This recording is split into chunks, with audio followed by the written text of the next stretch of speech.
तो पिछले पार्ट में हमने देखा था कि लैंड ऑफ मेटेरॉइड के अब दूसरे सेक्स के 4 गॉड वहाँ पर आ चुके थे। यहाँ एक गोल्डन गॉड था जो कि थोड़ा ज्यादा ही गुस्से वाला था। वो तुरंत आगे बढ़ता है और जोर से जिंग से फाइट करने लगता है लेकिन यहाँ जिंग ने उसे बहुत ही आराम से हरा दिया था, क्योंकि जिंग के अंदर उस डिस्ट्रीब्यूशन टेस्ट के बाद अब बहुत ज्यादा पावर आ चुकी थी। वैसे वहाँ दूसरी तरफ मास्टर बात को संभालते हुए कह रहे थे कि यहाँ पर कोई ऐसा आदमी नहीं है जिसे गॉड ने भेजा हो, इसीलिए आप लोग वापस लौट जाइए। पर अब वो तीनों मानने को तैयार नहीं थे। तो अब इस पार्ट की स्टार्टिंग भी पिछले पार्ट के आगे से ही होती है। अब सबसे पहले तो हम शियाओ को देखते हैं जो कि अभी कल्टीवेशन कर रही थी। इसके बाद हमारा ध्यान पड़ता है जिंग के ऊपर जो अभी नीचे ही खड़ा हुआ था और ऊपर मास्टर सभी गॉड से कह रही थी कि आप लोग यहाँ से जाने का क्या लोगे, लेकिन इस पर लेडी गॉड कहती है कि हम यहाँ से नहीं जाने वाले। साथ ही वो ये भी कह रही थी कि भले ही तुम्हारा ये साथी ने हमारे गोल्डन गॉड को हरा दिया हो, लेकिन अभी भी उसे हम तीनों से सामना करना है। तो ये बात ध्यान रखो कि तुम लोग हमें जबरदस्ती यहाँ तो यहाँ से कभी नहीं भेज सकते। लेकिन ये बात सुनते ही जिंग वहाँ आसमान में आने लगता है। साथ ही वो ये कहते हुए आ रहा था कि अगर आप सब सच में लड़ना चाहते हो तो मुझसे अभी लड़ सकते हो। और अब यहाँ तीनों गॉड के सामने आते ही अपनी तलवार के कई सारे क्लोन्स क्रिएट कर लेता है और इसके बाद वो उनसे कहता है कि अब बताओ मुझसे कौन लड़ना चाहता है। अब वो तीनों गॉड ही लड़ने को तैयार थे। हम देखते हैं कि रेड वाले गॉड कह रहे थे ये लड़का सच में पागल है, ये हम तीनों से लड़ने की गलती कर रहा है। लेकिन इसके बाद जिंग उनके ऊपर अटैक कर देता है। यहाँ पर जिंग तीनों गॉड के ऊपर एक साथ अटैक कर रहा था। अब रेड वाले गॉड वहाँ से भागते हैं और सभी क्लोन्स को टच करना स्टार्ट कर देते हैं। दूसरी तरफ कुछ क्लोन्स सभी लेडी गॉड के पास भी जा रहे थे। यहाँ वो उन क्लोन से बचते हुए वहाँ से उड़ रही थी। इसके बाद अब हम उन तीसरे गॉड को देखते हैं। यहाँ वो उन क्लोन से बचते हुए जिंग के पास आता है और उसे वहाँ से किक कर देता है, लेकिन जिंग ने अपने एक हाथ से उसकी जो किक थी वो उसको रोक लिया था और इसके बाद वो थोड़ी सी पावर लगाकर उस तीसरे गॉड को भी दूर फेंक देता है। इसके बाद हम देखते हैं कि तीनों गॉड एक साथ जिंग को घेर लेते हैं। अब इस सभी लोग ये देखकर शॉक हो रहे थे। फिर तीनों गॉड अपनी अपनी एनर्जी का इस्तेमाल करते हैं। अब तीन तरफ से वो एनर्जी सीधा जिंग के पास आ रही थी, लेकिन यहाँ पर जिंग उस एनर्जी को रोकने के लिए अपनी तलवार के कुछ क्लोन्स को क्रिएट कर लेता है। इसके बाद वो सारे जो भी क्लोन्स है उसके आसपास घूमने लगते हैं और अब इतनी सारी तलवार घूमने से बजरी जो टाइप का ऑरा उसके आसपास क्रिएट हो गया था, जो कि उन सभी गार्ड्स की एनर्जी को जिंग के पास आने से रोक रहा था।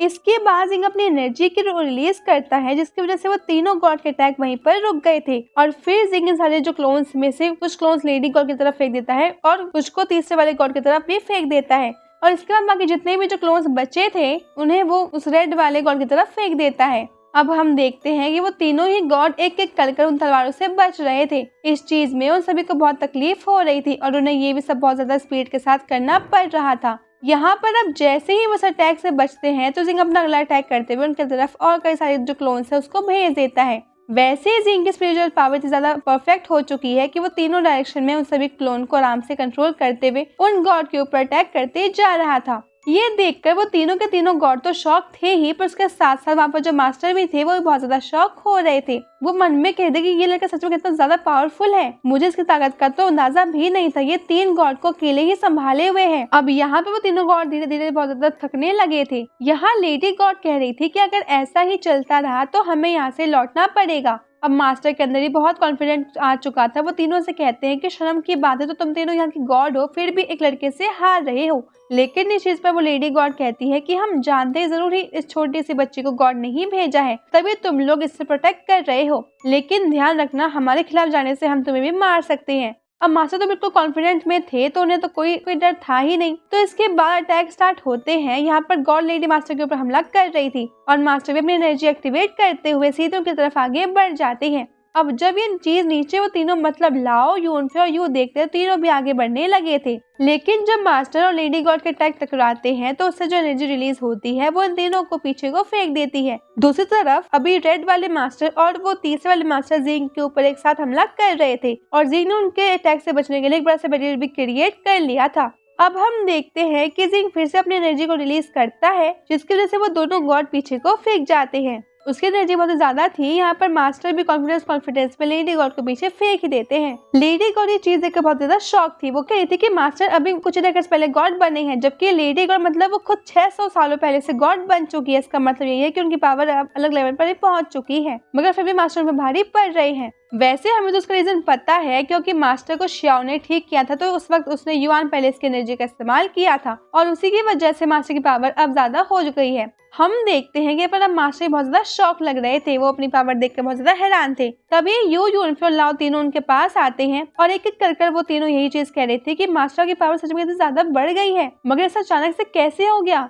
तो इस चीज पर मास्टर कहते हैं कि ये बात तो मुझे भी नहीं पता। वैसे वहाँ पर उस लेडी गॉड को बहुत ज्यादा गुस्सा आ रहा था। वो कहती है कि मैं अब तुम्हें छोड़ूंगी नहीं। मुझे लगा नहीं था कि मुझे तुम पर पावरफुल टैक्स का भी इस्तेमाल करना पड़ेगा, लेकिन अब पानी स्तर से ऊपर जाने लगा है, अब लड़ाई होकर रहेगी। इसके बाद वो फिर से मास्टर के ऊपर हमला कर देती है। अब इस बार भी मास्टर ने उसका अटैक रोक लिया था, मगर हम देखते हैं कि इस पर अटैक की एनर्जी इतनी ज्यादा थी कि वहाँ पर पीछे जो पेड़ लगे थे वो बहुत ही ज्यादा स्पीड से हिलने लगे थे। साथ ही वहाँ बहुत एनर्जी का प्रेशर भी फैल रहा था। ऐसा लग रहा था जैसे कि तूफान आया हो। और अब हम देखते हैं कि मास्टर की पावर इतनी ज्यादा थी कि उस एनर्जी के सामने लेडी गॉड तक नहीं टिक पा रही थी, और अब वो उस एनर्जी के चलते बहुत दूर फेंक जाती है। अब ये देखते हुए यू यूनफे और लाओ तीनों मास्टर के पास आते हैं। यहाँ पर वो पूछ रहे थे कि मास्टर आप कौन सी मेडिसिन खाते हो? आपने एक दिन में इतनी पावर जमा कर ली कि आप 600 साल के एक्सपीरियंस वाली लेडी गॉड तक को हरा रहे हो। लेकिन मास्टर उनसे कहते हैं कि मैं किसी दवाई का यूज नहीं करता। अब इसके बाद वो जिंग की तरफ देखते हैं। जिंग अभी भी उन दोनों गॉड से फाइट कर रहा था।